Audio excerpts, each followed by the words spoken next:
¿Quiénes nos visitan por primera vez? Levanten su mano. Un aplauso para ustedes. Qué bueno que nos visitan. Bienvenidos a Vida Eterna. Somos una gran familia en la fe que amamos a Dios y a las personas. Así que una persona que esté al lado de un visitante, dígale, te amo. No lo tome para mal, no lo tome para mal. Es en el amor de Cristo, ¿verdad?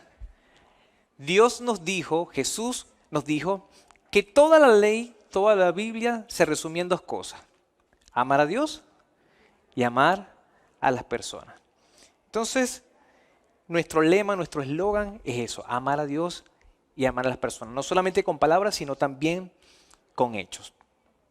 ¿Cuántos fueron bendecidos con la serie pasada? Duró 2 meses y hablaba de uno más para Cristo. ¿Cuántos fueron bendecidos?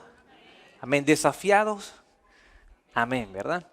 El tercer domingo, les informo, el tercer viernes de este mes vamos a salir a evangelizar nuevamente. Y vamos a ir a Parque Almagro y Estación Mata. ¿Cuántos se alegran por eso? Amén, ¿verdad? Vamos a llevar unos miles de evangelios de Juan y vamos a llevar Nuevos Testamentos, Biblia y sobre todo una excelente actitud, ¿verdad? Porque creemos que Dios quiere dar a la humanidad la buena noticia. Vamos a comenzar una serie nueva, pero quiero mostrarles una imagen. Quiero mostrarles una imagen que va a aparecer acá.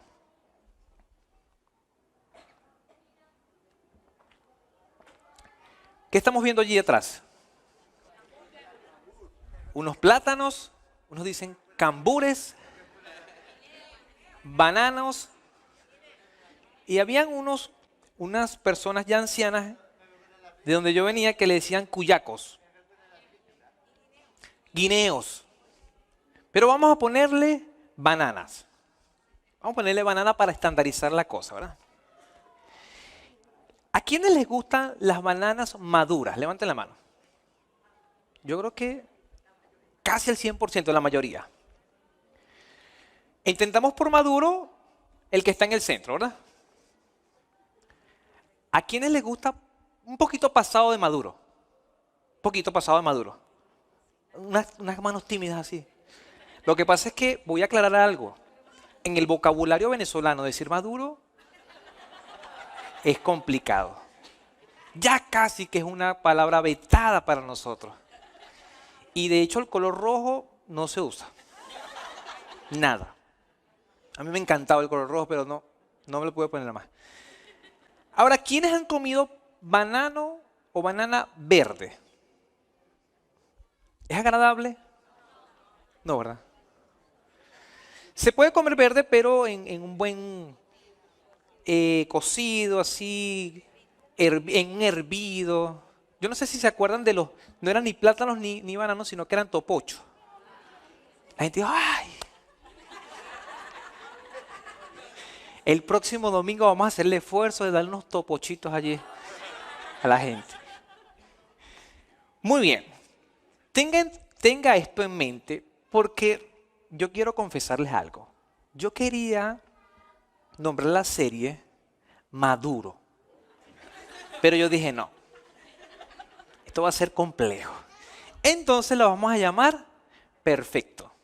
Dile al que está a tu lado, perfecto.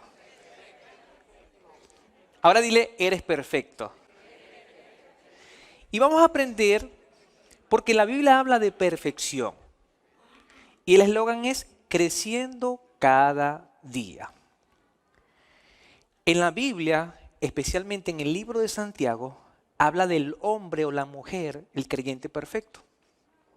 Y en oportunidades se dicen que algunos personajes fueron perfectos. Pero no perfecto como nosotros creemos, que perfectos, nosotros lo decimos que es sin defecto, ¿verdad? Algo perfecto es sin defecto. Pero, ¿alguno de los que está acá no tiene defecto? Ninguno, ¿verdad?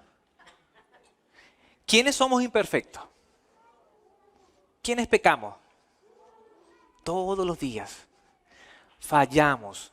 Y yo lo he dicho en muchas oportunidades, pero la persona que más me ha perdonado a mí, después de Dios, es Luz.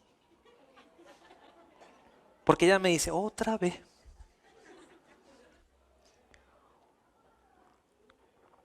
Y yo le digo, tienes que perdonarme, pero no como mandamiento. Debes perdonarme por amor 70 veces 7. Muy bien. Me gustaría que usted sacara su Biblia, su teléfono, se ubique en el libro de Santiago o la carta a los Santiago, la epístola.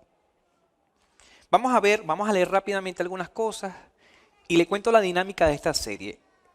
Este mes de julio tiene 5 domingos y vamos a ver un capítulo por domingo. ¿Qué les parece?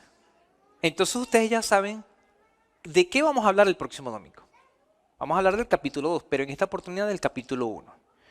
Y lo bueno de esta serie es que vamos a leer todo el libro, vamos a analizarlo, vamos a aprender, les vamos a mandar el audiolibro, Biblias dramatizadas, para que ustedes comprendan a profundidad Santiago. Esto fue escrito, Santiago, por Santiago, aunque en algunas Biblias, algunos diccionarios se le llama Jacobo. Jacobo era sinónimo de Santiago. Entonces allí le va a aparecer, Santiago era medio hermano de Jesús, de sangre. Creyó luego de la resurrección. Santiago era uno de los hermanos carnales que no creían en Jesús. Y lo hemos visto en otras oportunidades que los discípulos decían, bueno, ve a Galilea, ve a Capernaum, ve a ver si te cree. Los mismos hermanos no le creían. ¿Cuántos aman a sus hermanos carnales, de verdad? Levante su mano. A pesar de. Hermanos, ¿verdad? Yo tengo 5 hermanos y con los 5 me la llevaba excelente. Excelente. Pero claro, a veces peleábamos, solo a veces. Nosotros no teníamos muchos juguetes, había muy pocos y esos los peleábamos. Pero hermano es hermano, ¿verdad? Hermano, a pesar de lo que sea, es hermano. Y uno debería apoyar a sus hermanos. Sin embargo, en la historia de Jesús, sus hermanos no le creyeron, sino fue hasta después de la resurrección. De hecho, los comentarios aseguran que Santiago se volvió discípulo de Jesús después que resucitó. Imagínense. Pero claro, es como que difícil creer que tu hermano es Dios. ¿Por qué? Porque uno conoce todo del hermano. Cómo duerme, cómo ronca, cómo come, si se baña, si no se baña. ¿Estamos de acuerdo? ¿Sí? Yo sé que hay hermanos que son muy unidos y se prestan hasta la ropa y XY, pero hay hermanos que no. Y hay a veces más apoyo en una persona externa que en un hermano. No sé si ha sabido de eso, quizás no pasa en su familia, quizás no pasa. Pero a veces vemos a nuestros hermanos que apoyan más a los de afuera que a los de adentro. ¿Sí sabía algo de eso, verdad? Sí. Ah, qué bueno. Muy bien. Fue el primer pastor de la iglesia de Jerusalén, escribió la carta que lleva su nombre y fue, atención con esto no sale en la Biblia, pero la mayoría de libros históricos e historiadores que tienen buen fundamento dicen que fue arrojado desde el pináculo del templo y apedreado. Anás, que era uno de los dirigentes religiosos, los reunió a los cristianos y le dijo a Santiago que negara ser cristiano, que negara a Cristo. Y como él se negó, lo pusieron en el pináculo, lo lanzaron del pináculo. Y cuando estaba agonizando en tierra por la caída, le apedrearon. O sea que murió por ser cristiano. Ya les dije que perfecto, y yo quiero que usted tenga esto en mente durante toda la serie. Perfecto viene del griego teleios. ¿Sí aparece allí, verdad? Y teleios significa maduro.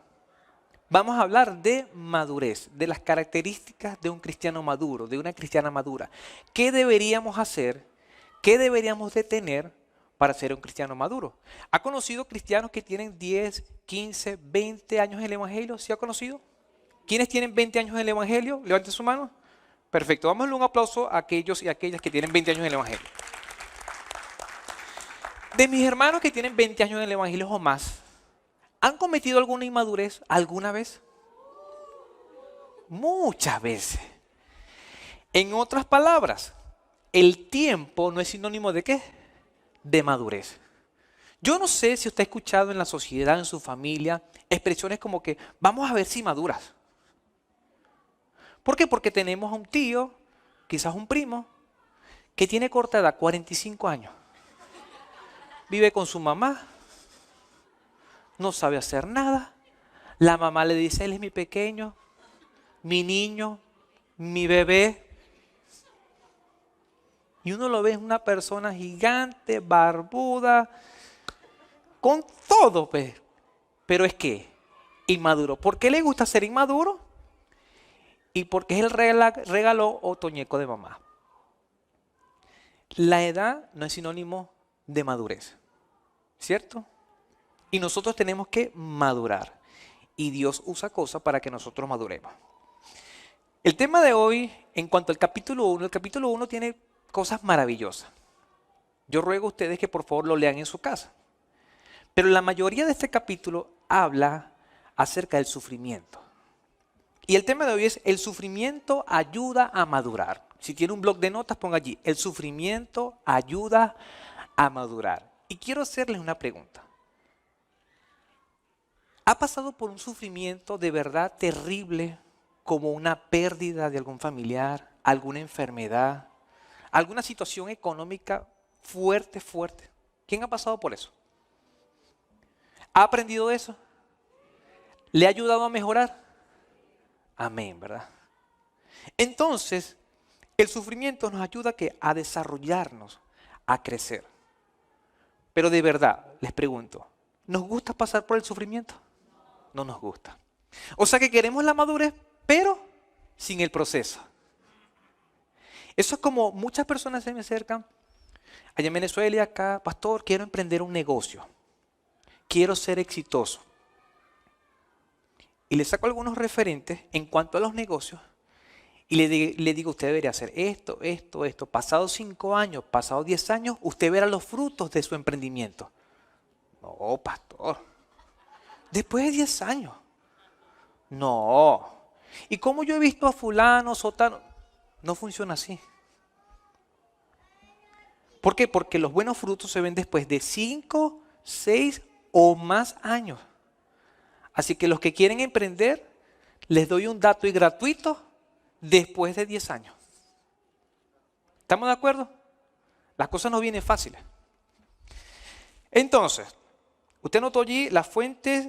Punto número 1, vamos a ver tres puntos. Las fuentes del sufrimiento.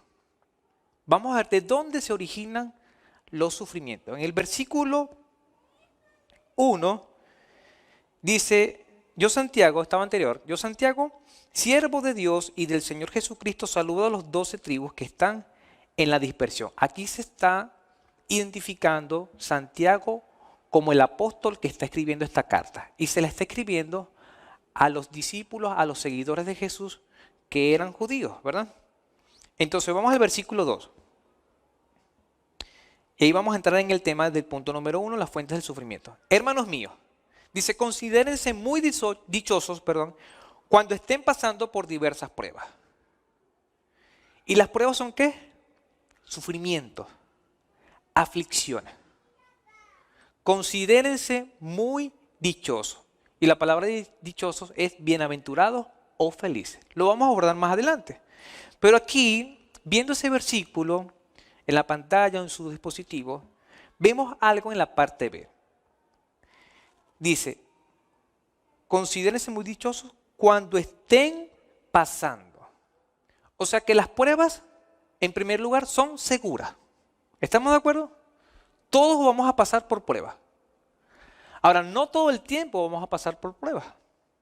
Van a aparecer en algún momento. ¿Sabemos cuándo vienen las pruebas? Las dificultades no sabemos. Vienen de manera sorpresiva. Y lo otro que podemos ver en esa parte B del versículo es que van a ser ¿cuántas? Muchas pruebas. Entonces las pruebas son seguras, son sorpresivas y son muchas pruebas. Quiero afirmarles que las pruebas provienen de Dios y tienen el propósito de hacernos crecer y sacar lo mejor de nosotros. Entonces, una de las fuentes del sufrimiento es ¿quién? Dios. Dígalo conmigo. Una de las fuentes del sufrimiento es Dios. Y yo sé que a usted no le gusta esto. Pero Dios es Dios. Y Dios hace como Él quiere, cuando Él quiere. ¿Estamos de acuerdo? Y vamos a verlo bíblicamente. Y yo como pastor necesito que usted internalice eso. Dios permite el sufrimiento. Dios lo permite. ¿No se ha topado usted con una persona que le dice, si Dios existe, ¿por qué permite las violaciones? ¿No le han hecho esa pregunta? Si Dios existe, ¿por qué permite el mal? Y si Dios existe, y hacen un montón de preguntas. Y yo quiero afirmarle que Dios, aunque es bueno y aunque es amor, permite la aflicción, el sufrimiento y la prueba. Pero Él la permite para que nosotros podamos ¿qué? Crecer y que pueda salir lo mejor de nosotros. En una prueba, ¿ha salido lo peor de nosotros? Les pregunto. Sí. En muchas oportunidades sale lo peor. Y usted puede decir, yo no sabía que era así. Pero es en la prueba, en la aflicción, en la presión que usted se da cuenta cómo reacciona. Vamos a ver varios versículos súper cortos en Génesis, capítulo 22, versículo 1. Dice, después de esto sucedió que Dios puso a prueba a Abraham. Luz, mi esposa, leía acerca de Abraham, ¿verdad? Que le dio una promesa. Le iba a dar un hijo y de ese hijo venía una descendencia que no se iba a poder contar. Semejante a la arena del mar, a las estrellas del cielo. Y cuando tuvo su hijo, dice que Dios lo puso a prueba. Y lo llamó Abraham y él respondió, aquí estoy. ¿Y cuál es la prueba? Sacrifica a tu hijo. Y dice la palabra que él fue. Obedeció, Dios lo detuvo y probó su corazón. Ahora, si usted está esperando algo por mucho tiempo y Dios se lo da y después Dios le dice, dámelo, ¿qué decimos nosotros? Señor, pero apenas los estoy disfrutando. ¿Cierto, verdad? Y sacrificar un hijo. Una hija, yo creo que yo no lo haría, de verdad.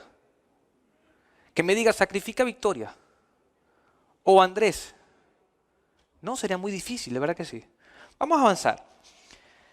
Luego de que Dios les dio los 10 mandamientos al pueblo de Israel, en Éxodo 20:20 dice, Moisés les respondió, no tengan miedo. Dios ha venido a ponerlos ¿qué? A prueba, para que siempre tengan temor de Él y no pequen. Entonces, Dios que colocó a su pueblo bajo prueba. ¿Y qué pruebas que pasaron? Después, cuando ya iban a entrar en la tierra prometida, en Deuteronomio 8:2 dice, te acordarás de todo el camino en el desierto, por donde el Señor tu Dios te ha traído estos 40 años, ¿para qué? Para afligirte y ponerte a prueba, y para saber lo que había en tu corazón y si habrías de cumplir o no con sus mandamientos. ¿Por cuánto tiempo entonces probó Dios al pueblo de Israel? 40 años. Y él estaba diciendo estas palabras antes de que entrara en la tierra prometida. Porque ¿qué pasa? Yo voy a hablar un poco de los venezolanos. Muchos venezolanos, cuando estaban en Venezuela, en diferentes estados, y sospechaban que iban a venir para acá. Hablo específicamente de los que estamos acá. Oraron al Señor. Y le decían, Señor, bendíceme. Y eso es bueno, ¿verdad que sí? Pero quizás algunos dijeron, Señor, yo te voy a servir. Señor, ponme en una iglesia que yo te pueda servir. Que yo pueda predicarles a muchos. Señor, yo te amo, pero bendíceme. Y cuando llegaron acá, ¿qué pasó? Se olvidó. Se pusieron a trabajar de lunes a lunes, 18, 20, 24 horas al día. Y cuando el Señor los llamaba, Señor, tú sabes que estoy trabajando. Porque el que no trabaja no come. Tú sabes que tengo que comer. Señor, tú sabes que tengo que descansar. Estoy muy cansado. Tú sabes esto, lo otro. El Señor llama y llama y el Señor, hey, y tú no oraste para que yo te abriera las puertas y llegara. Entonces después pasa el tiempo y uno los ve más acomodados. Oraban al Señor porque que el Señor me bendiga. ¿Sí? Pastor, ore para que el Señor me dé un mejor cargo. Entonces ya uno los ve como gerentes, como líderes de algunas empresas, dueños de negocios, empiezan a adquirir cosas. Hermano, ¿y cuándo se va a congregar? No es que la empresa, es que el negocio, como hemos crecido y Dios ha bendecido, entonces entraron a la tierra prometida y se olvidaron de quién los introdujo en la tierra prometida. Pero cuando estaban en el desierto, comiendo yuca, tomate, arepa de maíz pilado, Señor, soy tuyo. Señor, llévame a las naciones que te voy a servir. Señor, heme aquí, sácame de aquí. Entonces era preferible tenerlo allá en Venezuela, comiendo yuca y tomate, y que le sirviera a Dios a tiempo completo, a que esté comiendo acá marraqueta, arrollado guaso, kiwi, frutillas.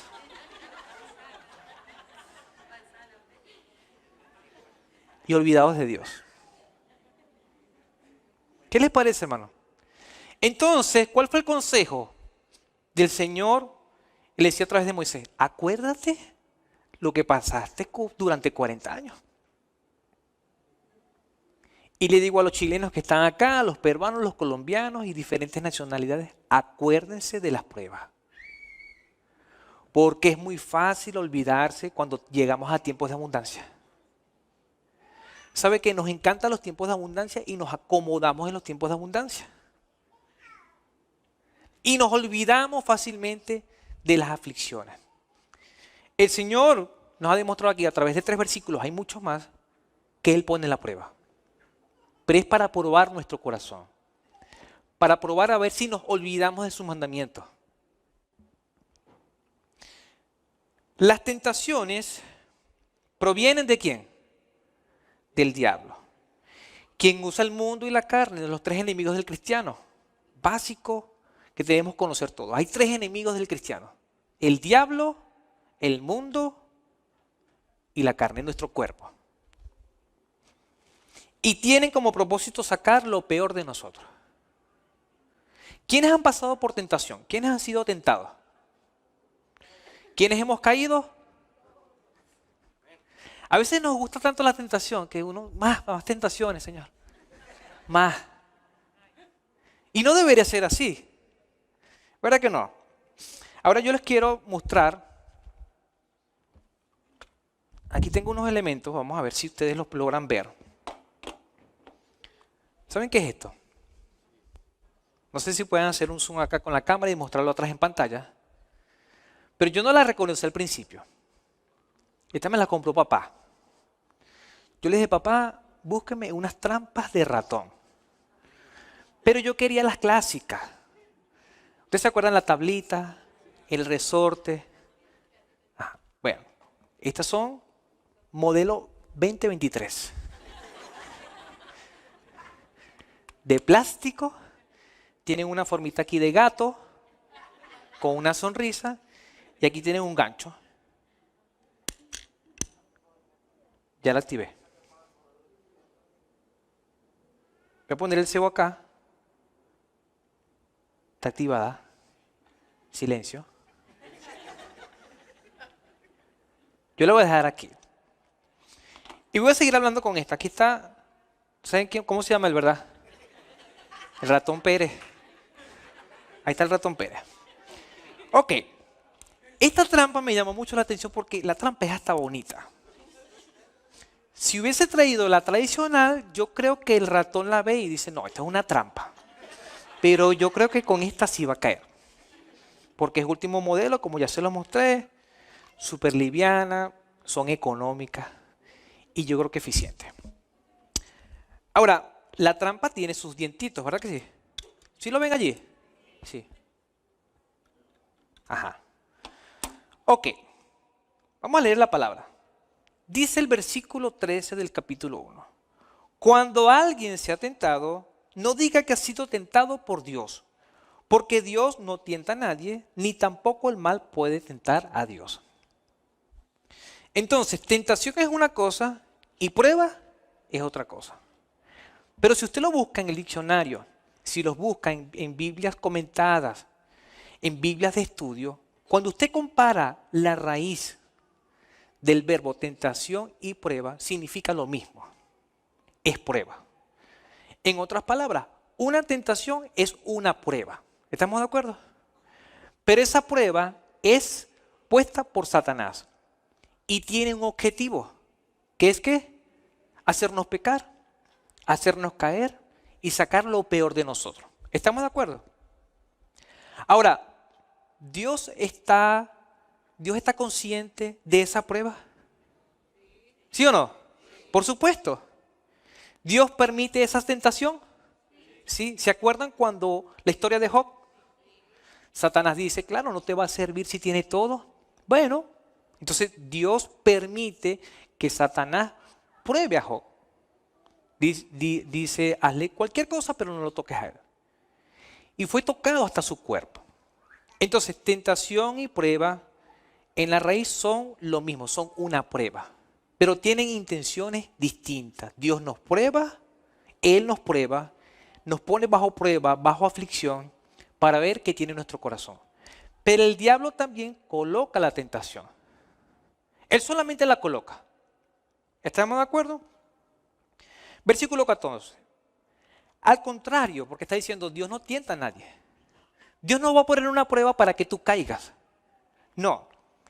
Al contrario, cada uno es tentado cuando se deja llevar y seducir por sus propios malos deseos. Entonces aquí está el ratón Pérez. Vino Satanás y puso la prueba. Satanás la deja allí, ¿verdad? Pero como es un cebo tan suculento, tan rico, tan divino, el ratón Pérez, de su interior. ¿Usted se imagina el ratón Pérez así, salivando así? ¡Ay, ese queso tan rico! Ese queso azul. ¡Ay! Se va acercando y se va acercando y se va acercando de sus propios deseos. Yo sé que esto produce mucha risa y usted está, ajá. ¿Usted ha reconocido alguna prueba que Satanás se le ha puesto a usted? Levante su mano. ¿Y cuántos han caído en esa prueba? ¿Usted no vio que la trampa era así? ¿No la vio? Usted pensaba que eso era un premio fácil. No, el queso está solo, está solito.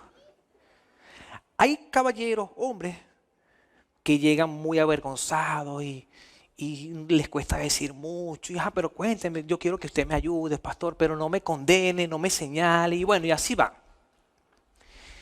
Y su pecado es la fornicación, el adulterio, algo que tiene que ver con el pecado sexual.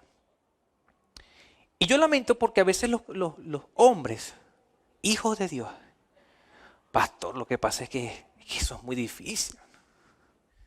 Usted la hubiese visto, pastor, cómo estaba y describe y todo. Y claro, cuando la persona que cayó en la tentación describe la tentación, la describe como algo bonito, como algo agradable, como algo atractivo y que pareciera que no tuviera consecuencias.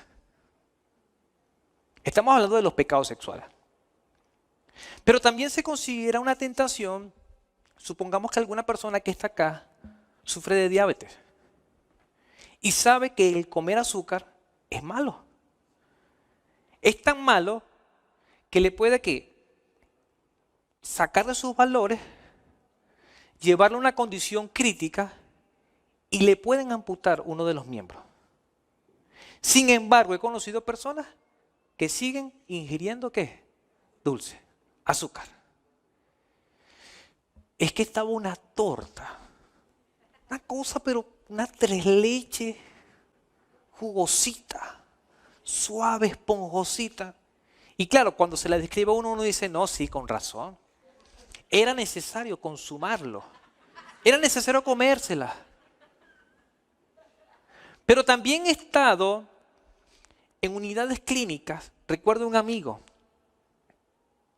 que se entregó en lo último de su vida, no estaba tan mayor. Y yo oré por él, porque él me dijo, Hernán, ora por mí. Yo necesito fuerza, yo necesito valor, me dijo. Él estaba sentado en una silla de ruedas, sufría de diabetes, y oré minutos antes de que le cortaran toda su pierna derecha. Y él me dijo, yo sé que tú no me estás preguntando, pero cuídate de la diabetes, me dijo. Oré por él y pasados unos minutos, ya literalmente, mis hermanos, no le quiero exagerar, no quiero ser demasiado grotesco, pero olía a carne quemada. Cuando estaban cortando y cuando estaban cauterizando. Pasado el tiempo, lo traen, venía con una cara fatal, terrible, tenía un choque emocional, pasaba todo por él y lo vi sin su pierna. ¡Wow! Eso me impactó. Porque a veces uno lo ve y yo sé que vemos, no a diario, pero en algunas oportunidades vemos personas sin una pierna. Pero verlo antes con sus dos piernas y después minutos sin una pierna es terrible. Pasó un poco de tiempo y me vuelve a llamar que orara por su segunda pierna. Y él me dijo, cuando salió de la operación me dijo, ¿sabes qué es triste, Hernán? Que Dios lo hace a uno completo, entero, perfecto. Y que por sus malos hábitos uno se ha enterrado así, me dijo. Eso a mí me impactó. Pasados 15 días, estuve en su funeral. Y me daba tristeza verlo así. Porque era un hombre elegante, que le gustaba vestirse bien, trabajador. Y todo pasó por tener una dieta descontrolada. Y cuando él sabía que no podía ingerir azúcares dulces, él seguía y seguía porque él decía, no puedo parar. Y cuando quiso parar, era demasiado tarde. Todos sabemos, mis hermanos, voy a empezar por lo más básico. Todos sabemos que debemos ingerir agua. ¿A cuántos les cuesta ingerir agua? Hermano, cuando sufren en los riñones, no culpen a Dios. Todos sabemos que es malo, nocivo para la salud los azúcares. Cuando le corten una pierna, no culpen a Dios. Y sabemos muchas cosas. Sin embargo, agarran una bebida así de 2-3 litros y tucún, tucún, tucún. Siga maltratando el cuerpo. Cuando esté en una unidad clínica, yo puedo ir a orar por usted para que el Señor le dé fortaleza, porque ya he pasado por eso. Y sé lo que es eso. Hermano, esto es duro, pero es verdad. La tentación viene de muchas maneras y todas traen el mismo resultado. Mira lo que dice la palabra. Versículo 15. El fruto de esos malos deseos, una vez concebido, es el pecado. Cuando nosotros caemos en la tentación, ¿qué pasa? ¿Cuál es el fruto? La consecuencia, el pecado. Y el fruto del pecado, una vez es cometido, es la muerte. Entonces va el ratón Pérez, atraído y seducido por sus propios deseos. Nadie le está diciendo cómetelo. Sin embargo, él no puede. Él quiere y se va metiendo, se va metiendo. ¿Y qué pasó aquí?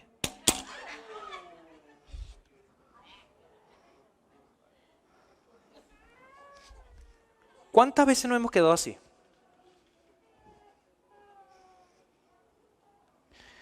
Esto es ilustrativo. Pero Dios nos ha sacado muchas veces de estas trampas. No caigamos en la trampa, hermano. Porque el pecado es una trampa. El dinero fácil es una trampa. Las relaciones fáciles, entre comillas, no se va a enterar, es una trampa. Las familias sufren. Los hijos sufren con el adulterio, con la fornicación, con tantas cosas. ¿Verdad bíblica? Dios nos prueba y permite la prueba. Debemos estar preparados. Bien sea que venga la prueba de parte de Dios para probar nuestros corazones, o bien sea que venga la tentación, estemos preparados. ¿Pero de qué va a venir? Va a venir. Ahora avanzamos con el punto 2. Ya vimos la fuente del sufrimiento, las fuentes. Vamos a ver el propósito del sufrimiento. Porque tenemos que aprender a madurar con el sufrimiento. ¿Estamos de acuerdo?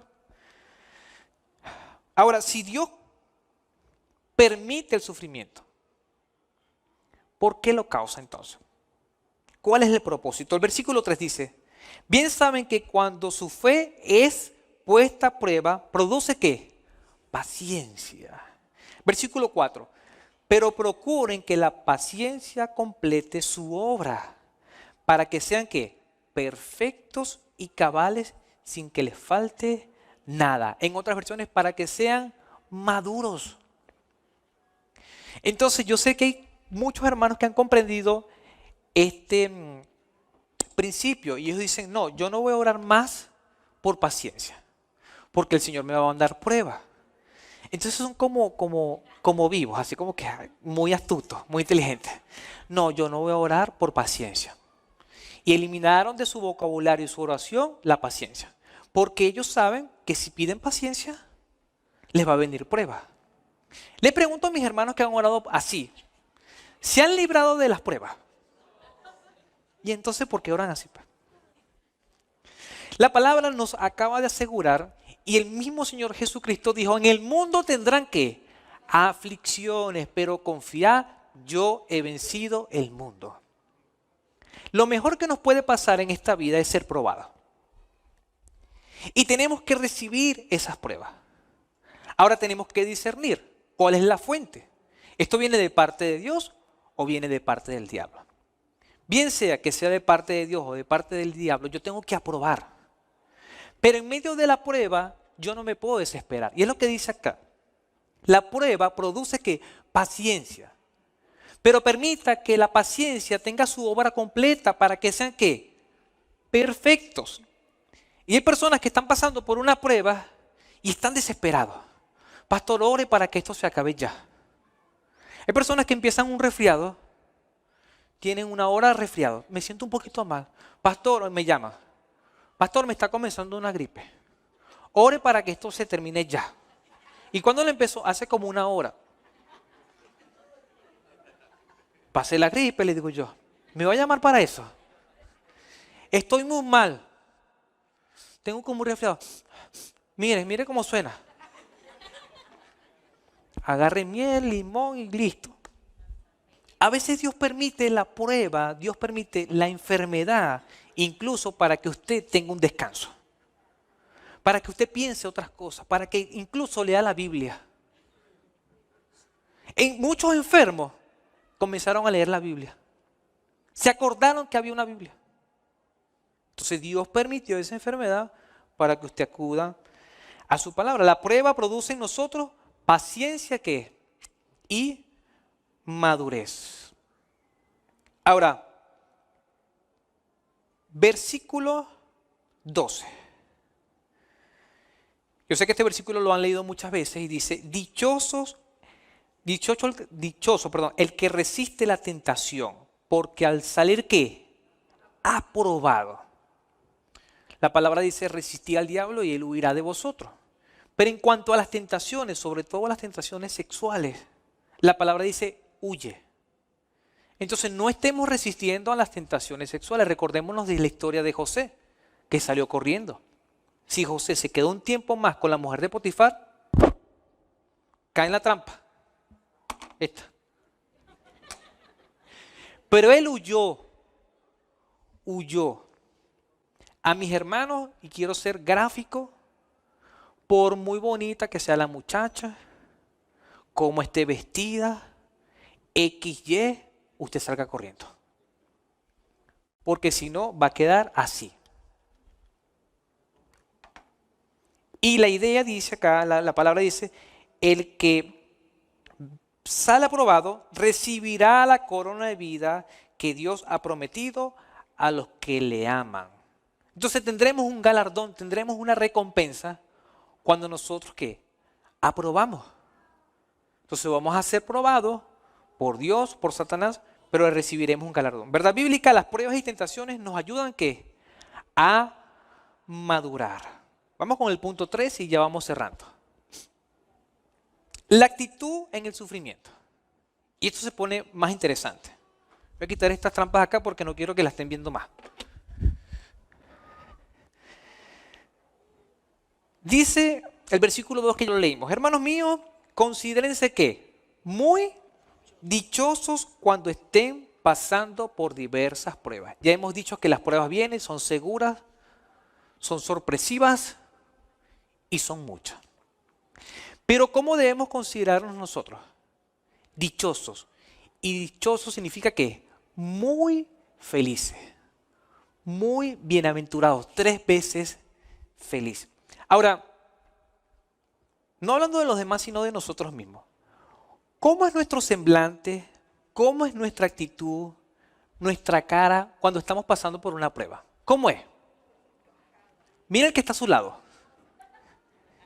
Póngale la cara cuando usted está pasando por prueba. Ahora todo el mundo que...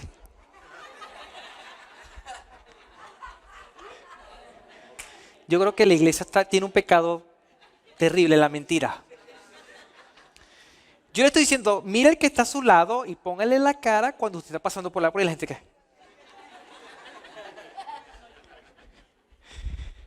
De verdad, cuando estamos pasando por una prueba, cuando no tenemos ni un peso, ¿cómo nos ponemos? Cuando no tenemos comida. Cuando faltan unos 300,000 para el arriendo. Poquito. ¿Cómo nos ponemos? Aleluya, gloria a Dios. Cuando estamos en la enfermedad, ¿cómo estamos? Triste, a veces hasta amargado. Y Dios nos dice hoy, considérate feliz cuando estés en la prueba. Ahora, yo sé que es fácil decirlo desde acá. Yo sé que es fácil leérselo a otro. Pero yo creo que Dios nos ha dado muchas oportunidades para ser felices. Y una oportunidad extraordinaria es en medio de la prueba. ¿Sabe qué es poderoso? Ser feliz en medio de la prueba. No es algo fingido, no es porque seamos hipócritas, sino porque cuando no puedes más de verdad, cuando no hay otra salida, cuando el diagnóstico es cáncer y dice no hay cura, no hay tratamiento, y tú entregas tu vida al Señor y le dices, Señor, lo que soy, lo que tengo, lo que queda de mí es tuyo. En ese momento Dios nos da un gozo, una paz que el mundo no da, que los médicos no dan. Y yo he conocido, de verdad los he visto, gente que está muriendo de cáncer y son felices. Algunos han sido sanados y otros no. Pero en el valle de sombra de muerte estaban sintiendo el gozo del Señor. Y la palabra dice que el gozo del Señor es nuestra fortaleza. Yo no sé por qué estás pasando tú ahorita. Seguramente es por una prueba emocional, física, financiera, espiritual. Quizás estás pasando por una soledad. Quizás estás dudoso, no sabes qué hacer. La brújula como que está errada. No sé por qué estás pasando ahorita. Pero si tú identificas que es una prueba, agarra esta palabra, créela. Y dile: Señor, yo quiero sentir tu gozo. Yo no sé qué hacer, pero tu palabra dice que yo me considere dichoso, feliz, bienaventurado. Y como yo no siento eso, dame de tu gozo. Debemos orar, iglesia. Y cuando el gozo del Señor, la fortaleza del Señor, la dirección del Señor está con nosotros, las cosas comienzan a cambiar. Ya no vemos las cosas tan grises, tan fatales. Sé que has pasado por muchas cosas en el pasado. Sé que estás pasando por muchas cosas ahorita y pasaremos por muchas. Pero el Señor, que es fiel y poderoso, dijo que nunca nos iba a dejar y que nosotros no íbamos a mendigar pan. Por eso debemos confiar, iglesia.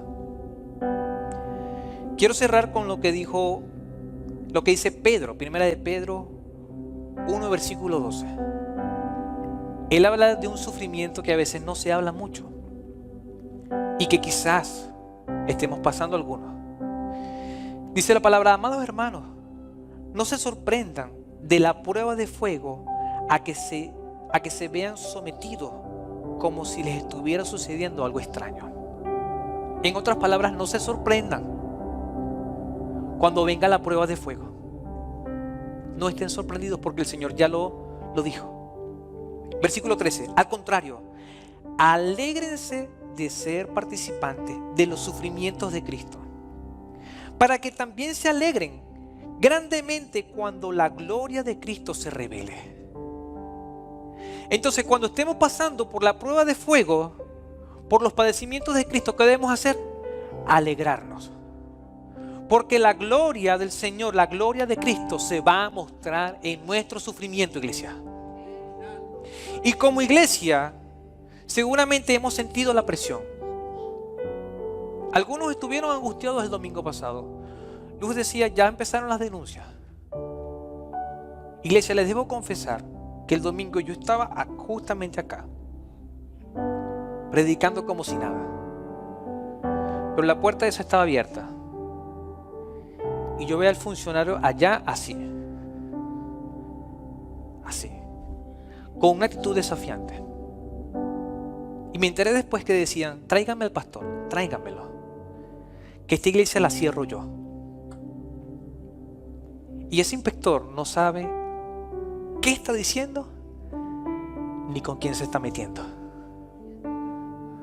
Porque no es conmigo, es con el Dios Todopoderoso, el creador del cielo, de la tierra, el comandante supremo.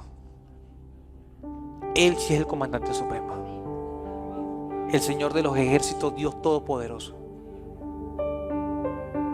Y en medio de la prueba le dije yo al Señor: Señor, dame tu palabra, que yo nunca me calle, porque la gloria del Señor se va a manifestar, iglesia.